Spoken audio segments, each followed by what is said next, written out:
Hey everyone, welcome to our deep dive. And today we're taking a close look at IDEA, Idea. the Individuals with Disabilities Education Act. Oh, right. We're going to kind of unpack how it transformed education in the U.S., really. Yeah, should be interesting. Our sources trace its whole history, from the very beginning. And get this, before IDEA, a lot of kids with disabilities weren't allowed in public schools. Wow. I know, right?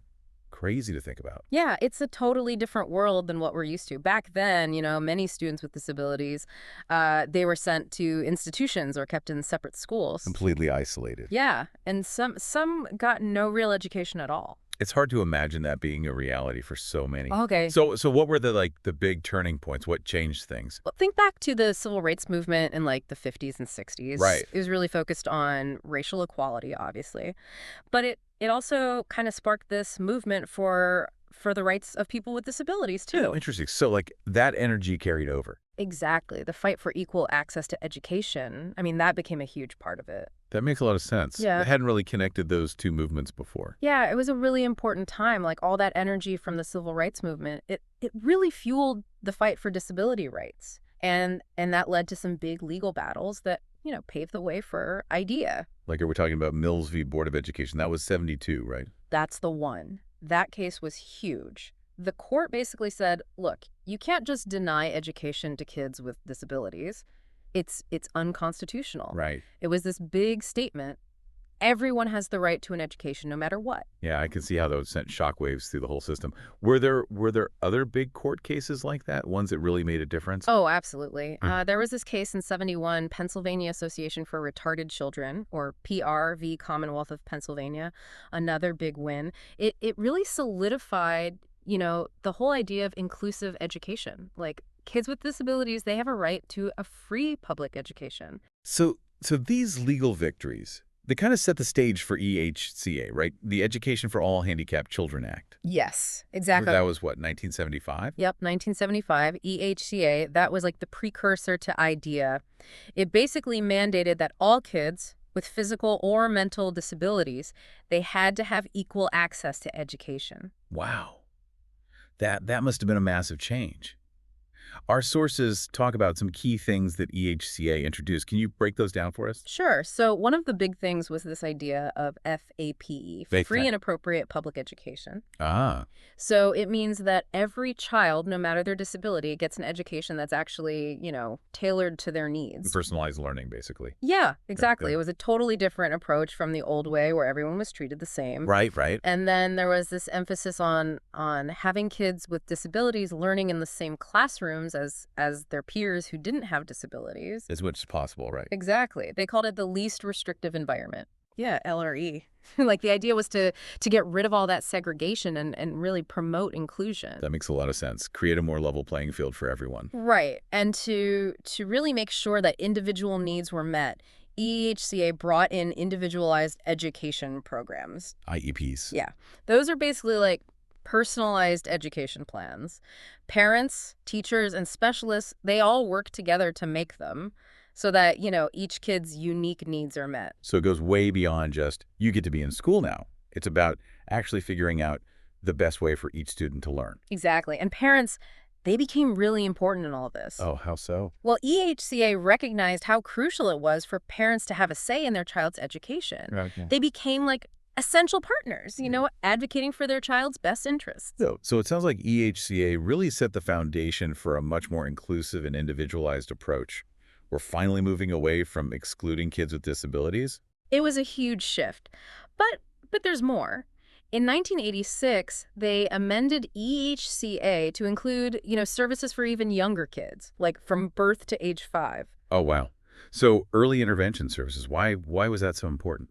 Well, research was starting to show just how much early support could help a child's development, especially for kids with disabilities. I see. So the earlier, the better. Exactly. It was really groundbreaking. It sent this message that kids with disabilities, they deserve support right from the start. It's like each step builds on the last one. Yeah. Like advocates and lawmakers kept pushing for more and more support and inclusion. Yeah. And in 1990, there was another important change. The law, it was renamed to the Individuals with Disabilities Education Act. Right. So from EHCA to IDEA. They got rid of the word handicapped and replaced it with disability. That's a big deal, actually. Language matters. It does. There was this growing awareness that you got to use respectful language. The focus should be on the individual first and then the disability. Seeing the whole person, not just the label. Exactly. And in that same year, they added autism and traumatic brain injury to the list of things that qualified kids for special education services. So IDEA is expanding to cover more and more needs. It's evolving Yeah. as our understanding of disabilities evolves too. And the changes didn't stop there. In 1997, there was this shift towards focusing more on academic achievement for students with disabilities. Oh, okay. So it wasn't just about access anymore. It was about making sure they were actually succeeding, right? Right. They started emphasizing things like making sure IEPs were really effective and making sure that kids with disabilities were included in regular classrooms. Holding schools accountable for the progress of all their students. Exactly. It was about ensuring that these students were really learning and reaching their full potential, not just sitting in a classroom. Okay, so we've got this really powerful framework now. Years of advocacy and constant improvements. It's clear that IDEA has had a huge impact on education. But before we move on, can you remind us of, the core parts of it again? Sure. So those four main things we talked about, APE, LRE, IEPs, and parent participation. Those are still the bedrock of IDEA. The four pillars. Yeah. And even though they were established back in '75 with EHCA, they're still super important for how the law works today. And they're all connected, right? They work together to create this more personalized and equitable learning experience. Absolutely. They're all about making sure that students with disabilities have a real chance to thrive alongside their peers. So we've got this strong foundation, this legacy of advocacy, and the law is constantly evolving. It's clear that ideas have been really influential. But how does it actually play out in real life?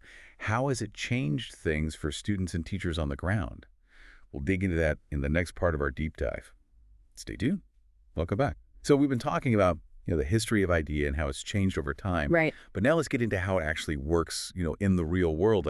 How has IDEA really changed things for students and teachers? Well, it's not just about the legal stuff. IDEA, it's really changed the way we think about education. Okay. How so? We used to have this one-size-fits-all approach, but now it's much more about individual students. More student-centered. Exactly. Yeah. Especially for students with disabilities, we recognize that everyone learns differently. And that's where those IEPs come in, right? Yeah. Those individualized education programs, they're not just some paperwork, Right. They're like roadmaps for each student's education. They help us, figure out what their strengths are, their challenges, and what their goals are. So it's like a truly customized plan for each student. Exactly. But I imagine it must be really complicated to create those IEPs. It is. It takes a lot of teamwork. Right.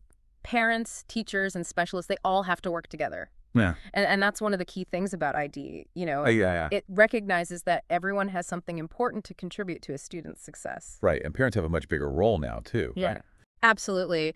IDEA, it really empowers parents to be real partners in their child's education. They can speak up for their child's needs and make sure they're heard. It's a long way from how things used to be when kids with disabilities were often left out or kept separate. It sounds like IDEA has been a big part of making schools more inclusive. Yeah, it really has. The law makes it clear that students with disabilities should learn alongside their peers as much as possible. But I bet it can be tricky to figure out just how much inclusion is right for each student, Yeah. It's definitely not a simple answer. That's where this idea of the least restrictive environment comes in. Right, the LRE. It's about finding the right balance. Yeah. You want to give them the specialized support they need, but you also want them to have the same opportunities as everyone else. So it's all about finding that sweet spot, the setting that lets each student learn and grow the best. Exactly. And it takes, constant assessment and working together and making adjustments. The goal is to create an environment where every student can really thrive. This all makes me think about teachers, They're the ones in the classroom every day, actually putting IDEA into practice. How has it impacted them? Well, It's put a lot of responsibility on their shoulders. They have to be able to teach in a way that works for all kinds of learners, create an inclusive classroom, and manage all the ins and outs of IEPs. That sounds like a lot. It is. It's really important that teachers get the training and support they need. We have to make sure they have the tools and resources to really make IDEA work in their classrooms. And I imagine resources in general are a big issue. All the specialized services and accommodations for students with disabilities, that can't be cheap. Yeah, you're right. Funding is definitely an ongoing challenge. Making sure schools have enough money to actually implement IDEA for every student, that's a key issue. So we're not just talking about education policy here, right? It's about, like, bigger societal issues, about priorities and values. Exactly. For IDEA to be truly successful, it needs to be part of a broader conversation about equity and access and how we allocate resources in our society. Right. It's all connected. Yeah. This deep dive has really shown that IDEA is more than just some words on paper. Yeah. It's a law that has real consequences. It affects students, teachers, families, and even the way we think about what education should be. It's definitely a story of progress, but it's not over yet. Right. There are still challenges and debates that need to be addressed if we want to keep working towards a truly inclusive and equitable education system. And those are exactly the kinds of conversations we're going to explore in the next part of our deep dive.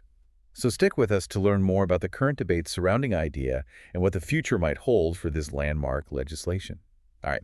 So we've talked about the history of IDEA, and we've seen how it's playing out in schools and classrooms. Yeah, a lot to unpack there. And I want to look ahead, like what's next for IDEA? What are the big challenges and debates happening right now, and where do we go from here? Well, the conversation definitely isn't over. We're still figuring things out, trying to make education more inclusive and fair for everyone. It's an ongoing process.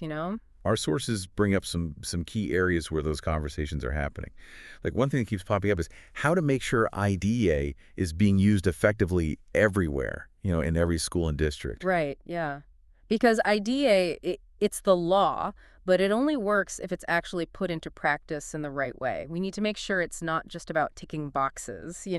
Like going through the motions. Exactly. We need to create classrooms and schools that are truly inclusive, where IDEA is more than just a rule book. Where the spirit of the law is actually alive. Yeah. I bet that's where some of the challenges come in, right? Oh, absolutely. Things like, different schools having different amounts of funding, or not enough teachers who are trained to work with students with disabilities. Yeah. Those kinds of things can make a big difference in how IDEA is actually used. So, like, a student's experience could be totally different depending on where they live or what school they go to. Unfortunately, yeah. And that's why we need people to keep speaking up and making sure that all students with disabilities are actually getting the support they deserve. Our sources also talk about the need for more support for students after they graduate. Oh, yeah, the transition to adulthood. That's a huge issue. What happens to them after high school? Exactly. Are we preparing them for college or for jobs? Are they ready to live on their own? So it's not just about getting them through school. It's about making sure they have the skills and support they need for their whole lives. Right. And that takes teamwork. Like everyone working together. Yeah, families, schools, and even organizations in the community. We have to bridge that gap between school and the real world. All this makes me think about technology. Could technology help create more personalized learning for students with disabilities? Like, could it make a difference both during school and after they graduate? Technology definitely has a lot of potential. Yeah. We're seeing some amazing things, like there are programs that can adapt to a student's individual learning style Okay, yeah. and all kinds of assistive devices that can really make a difference. But I'm guessing it's not that simple, is it? No, not really. We have to be careful. Technology can be great, but it can also create new problems if we're not thoughtful about how we use it. Right. Like, we don't want to accidentally make things harder for students. Exactly. We have to always keep their needs front and center. It sounds like the future of IDEA really depends on us being willing to adapt and try new things. It does, and to keep learning and asking tough questions. So IDEA has given us this really strong foundation to build on, but it's up to all of us, teachers, families, policymakers, to keep working toward a better future for all students. I think you put it perfectly. IDEA is more than just a law. It's about what we believe in. It's about making sure that every student has a chance to succeed in life no matter what. That's a powerful message. Mhm. Any final thoughts you want to leave us with before we wrap things up? Just that, IDEA's success really depends on everyone being involved. Stay informed, speak up for what you believe in, and support inclusive education in your own community. The future of education depends on all of us. That's a great reminder. Thank you so much for sharing your expertise with us today. It's been an amazing journey exploring the history and impact of IDEA. And to our listeners, thank you for joining us on this deep dive. We hope you learned a lot, and we encourage you to keep thinking about how we can all work together to create a more inclusive and equitable world for every learner.